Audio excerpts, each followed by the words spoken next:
Okay, next, I've loaded only one file on, but I hit return, I placed it, I warped it. Now, I can load in more. I just drag and drop. I can make it bigger, I can rotate it. These are called transform actions. I can right click inside it and flip it. And I want to think of it as being a free floating ball in the middle. I can hold down shift and stretch it. My favorite is warp. I can right click inside it and warp it and kind of push it and pull it. Remember, there's a watermark. If I hit Command plus and zoom in, there's a watermark in the middle that I'll be getting rid of. But there's a lot of line art here that I could use if I want.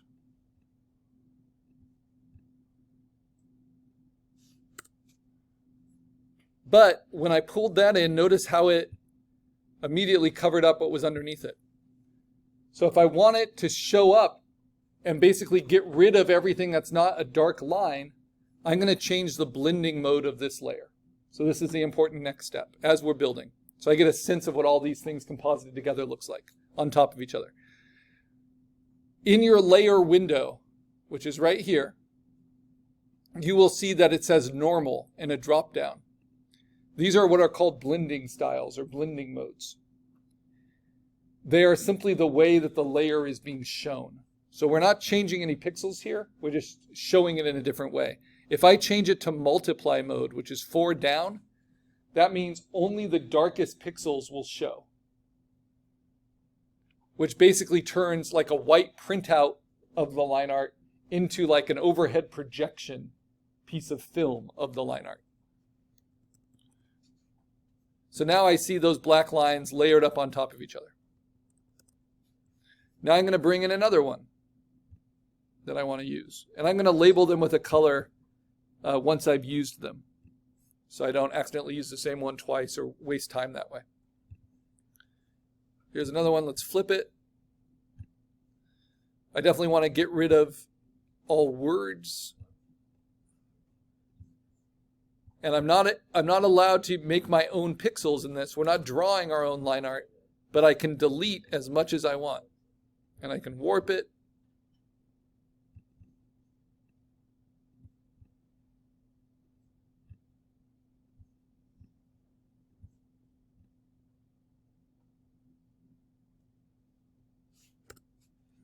And then I can change it from normal mode to multiply mode.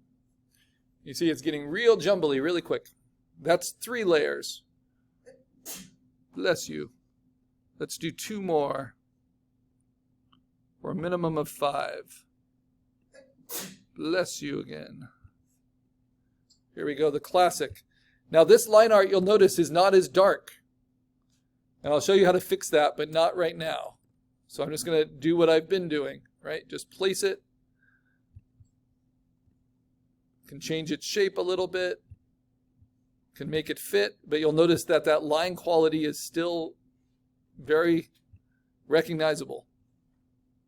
I can right click again and I can change from warping it to rotating it or to scaling it or to distorting it or something else entirely.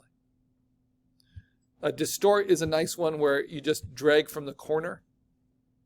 It's a way of kind of shifting the perspective or the point of view on it. And then I'm going to change it to multiply mode yet again. And though I have plenty of lines here to make an original composition from, the requirements of the exercise are to have at least 5 different sources. So I need another source. And so I will use this simplest of my sources, even though it's fan art.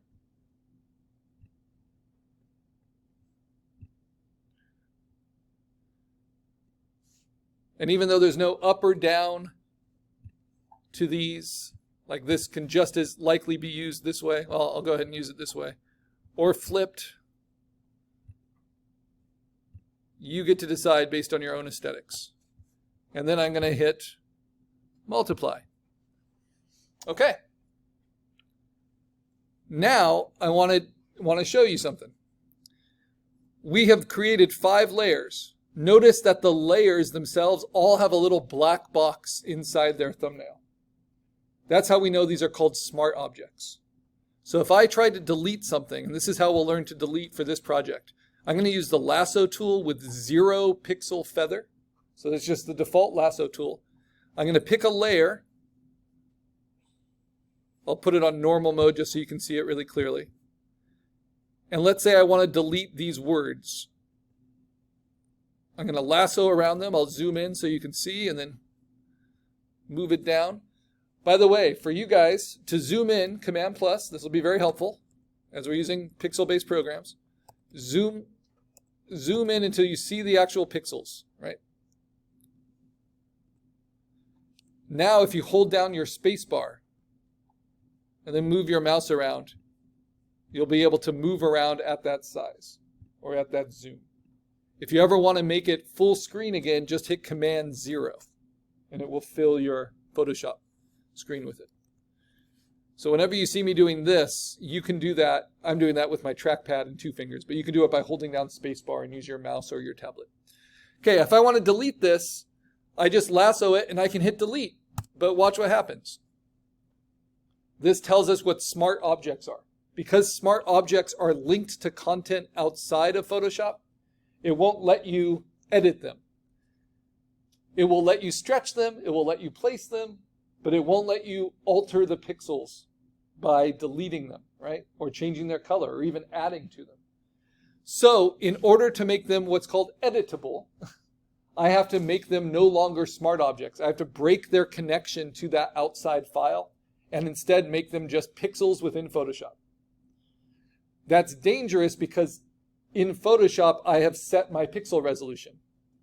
And when I make it editable, it does what's called rasterizes them. It turns whatever that original file was, and it turns it from being previewed as pixels within Photoshop to being real pixels within Photoshop. So you want to make sure that your pixel dimensions are the right size before you do it. So I can say OK here, but I'll actually, that just clears the message. So if I actually want to make it editable, what I do is I have to right-click on the layer, and I have to scroll down to where it says Rasterize Layer. And then that black box will disappear from the thumbnail, and now when I hit delete, it will delete those pixels. The other thing I want to do when I rasterize, I want to make sure I get rid of all, this is on normal mode, all type, all stray marks I don't want, using my lasso and delete once it's rasterized. And because I don't want them to be so recognizable, I'm also going to get rid of their faces, maybe their chins, their eyes. Maybe I'll leave one eyebrow. He's got epic eyebrows.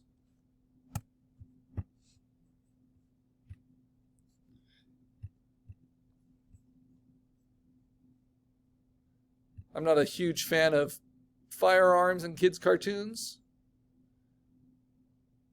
even if they're very correctly drawn German Lugers. So I can alter these a little bit, just like I'm doing chunks with my scissors, right? Just taking them out. And if you find this is easier to do with a tablet than with your mouse, feel free, but we're just doing lassoing. Now, what if I want to get rid of all the white pixels? So I don't have to be on multiply mode. The first thing I want to do is go to Image Adjustments and go to Levels. So we saw this also in preview before, under Adjust Color.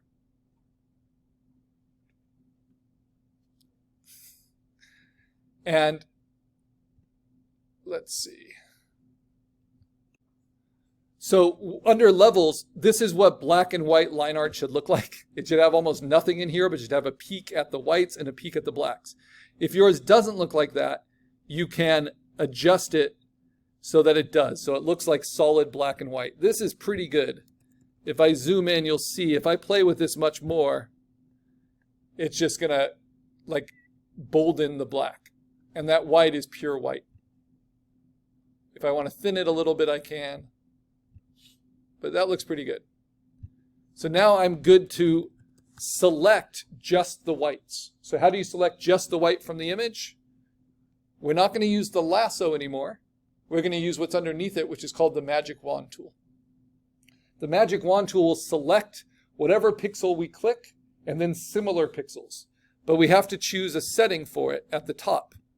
And the setting you can see is contiguous or not contiguous. Because I want to select all the white pixels from everywhere in the layer, I want contiguous to be unchecked. If I have it checked, I'll show you what it does. It will select all the white that are touching each other, like in his pants. But if I want to select all the white everywhere, I uncheck contiguous and delete. The default tolerance, that's like how similar does the pixel need to be to the one you clicked on, is 32. That's the default tolerance. That's a pretty good one to use for these basic exercises. And so even if your whites aren't all pure white, like you didn't adjust them perfectly with your levels, that should capture most of them. Now you can see that there's a selection going on. You see all those dancing ants, right? Marching ants. In order to clear the selection before I can move on, I have to hit Command D or deselect. And now I can turn off my other layers with the eyeball and just see what I have with that one layer. And that one looks pretty good. Now I want to layer something on top of it. So how about this one? I can turn them off as I go. And now this one, same thing. Repetition of skills. I'm going to use my lasso. I'm going to get lasso around anything I don't want to be in it. And I can zoom in, Command plus. And it's just like cutting with a razor blade, deciding what you want to keep and what you don't. So I'm cutting around what I want to delete. And when I hit delete, it's going to say I can't because it's a smart object, right? That's just reminding me that I need to right click on the layer and scroll down to rasterize. And then I can delete. And you can see that this gray is a little bit darker than the white. So doing the adjustment levels to get it to pure black and white is going to be a good step for this. Now I love this lasso. And I don't even mind the old 6-shooter, right? But I don't want this hat. I don't want these borders. Oops. And in addition, a lot of Photoshop is just learning how to use selection tools. So the lasso is the most direct. But you'll notice you have to close your selection each time. If I want to add more to this, I can hold down Shift, and there'll be a little plus sign next to the lasso, and then I can draw more. But if I don't hold down Shift and do that, then the next time I draw, it's going to lose the last selection. So it's easiest just to kind of delete as you go. Now remember, I can't make my own pixels, so I can't finish up this lasso, but this is something I can do. We'll get better at this with compositing. I can take this part of it. This is called internal compositing. And I can hit something that we're going to use a lot in Photoshop, which is Command J. Command J is duplicate. And what duplicate does is it makes a perfect copy of whatever pixels you selected and puts it on a layer right above the layer you copied from. So now if I hit Command T, now I can alter just this. If I put it on multiply mode, I can make this, I can flip it, I can rotate it. This is like retouching Jennifer Lopez's nose. I can warp it.